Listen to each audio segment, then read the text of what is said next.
Hey, Tech Owen here. Let me ask you a question. How much longer are you going to settle? How much longer are you going to settle with just being with where you're at?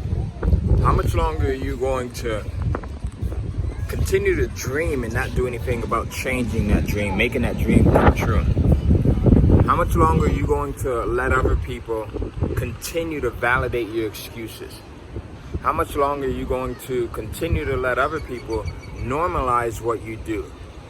Meaning, you being comfortable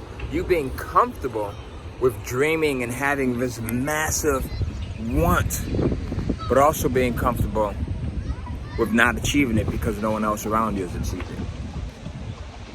Being comfortable because everyone else around you is comfortable. Everyone else around you is complacent.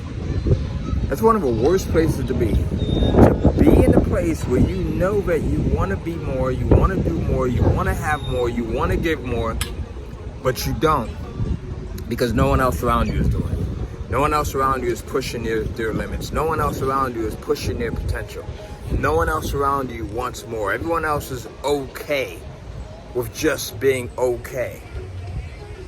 It's one of the worst, most frustrating, aggravating places to be in.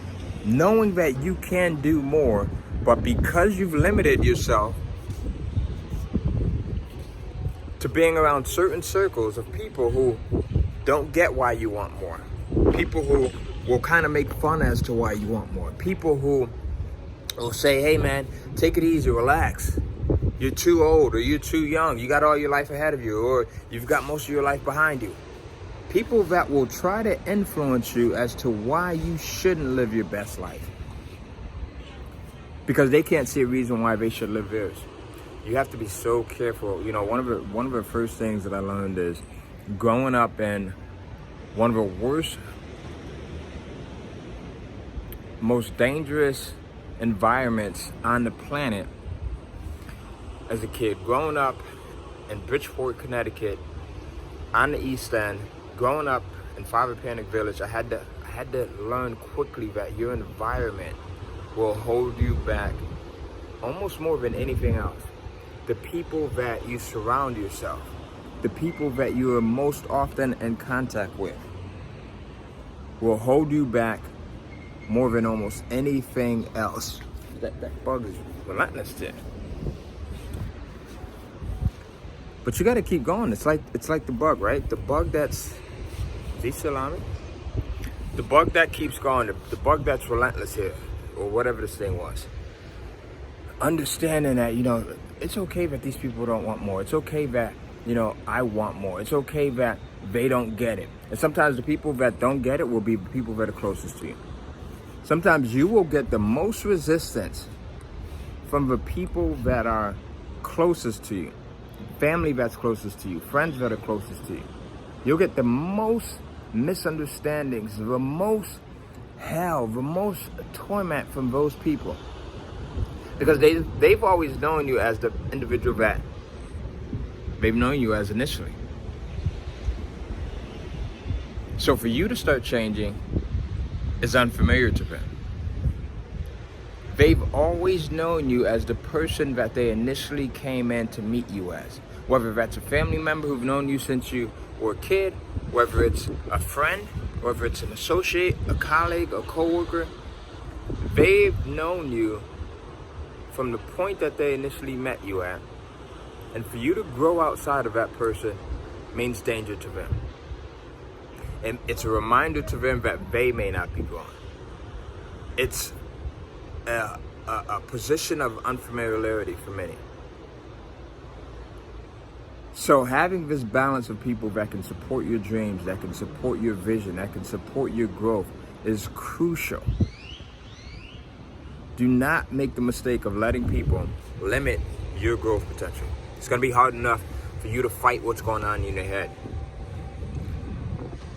So also having people around you that don't understand it. Listen, I remember when I was first starting a business, a friend of mine, a good friend of mine, you know, we both worked 9-to-5 jobs. We both love to have fun and party. You know, I'm in my 20s. I'm starting my business out, and I'm also working a job at Walgreens Pharmacy. And because I had my business and I was starting my business and working at the same time, this gentleman who was also a hard worker, he worked 2 jobs though, and I was working my job and coming home and working on my business, trying to figure that out. This gentleman, one day I remember him saying, you know, Ty, you are lucky because you have a business. You're lucky. You know, we would go places and I would be able to eat a little bit differently off of a menu, or I would be able to stay in the hotel that's a little bit different than the one that he was staying in, or a room that's a little bit different. And I remember one day he kind of got aggravated, and he was like, oh man, you're lucky, not everyone can do that. Now here we are, both in our 20s. I think I was maybe about 23, he's about 21, 22 or something, right? Very close in age, both very hard workers, super hard workers. I would even say that he was more of a hard worker than I was, because this guy would always work a minimum of 2 jobs. And I was working my 1 job and then working on my business. And for him to say, hey, you're lucky that you have a business that allows you to have a little bit more money than me, was kind of an eye-opener. Because at that moment I realized that not everyone will see what you see. Not everyone will be happy for the results that you get. Not everyone will see what you see. Not everyone will be happy with the results that you get as a result of you putting in the hard work. So I just want to close this video out. I think my family's probably waking up now. We're going to go down here and enjoy the beach. There's really no one out there. Take a look at this. All right, we're out here for my birthday. This is January right now. January 2021. Big birthday coming up. Wish me happy birthday in the video here. But remember, your most one of the things that's going to be the most crucial to you climbing and growing and getting to a better position is getting around better people. And sometimes you don't have to physically be around those people. You know, when I was growing up in the hood, I didn't know where to find different people to associate myself with. So you know what I started to do? I started to read books.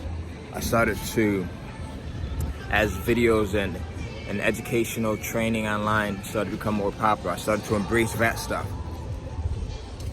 And then started to get out of my shell and go to events, seminars, and conferences so I can seek these people out. Being the introvert that I was, I had to force myself to get uncomfortable, right? To get uncomfortable in the sense where I said, you know what? I'm not a guy that usually likes to be around people, around crowds. I'm an introvert. That was my excuse for not wanting to go to seminars and events. Once I forced myself to have this identity shift, this change, things totally changed for me. So sometimes you got to look at your environment and say, what can I change? And who am I? And how can I change who I perceive myself to be right now? And then you'll see some differences. Hey, my name is Ty Cohen. I hope this finds you well. I'm going to go out here and grab some breakfast and enjoy just family time with my family. If you want to learn more about creating passive recurring income, I got a free video for you and a free book that you can pick up when you go to KindleCashflow.com. KindleCashflow.com. Grab a copy of my free book. Watch the free 3-step training that I have for you. And see you in the next video. Make sure you subscribe, like, wish me happy birthday.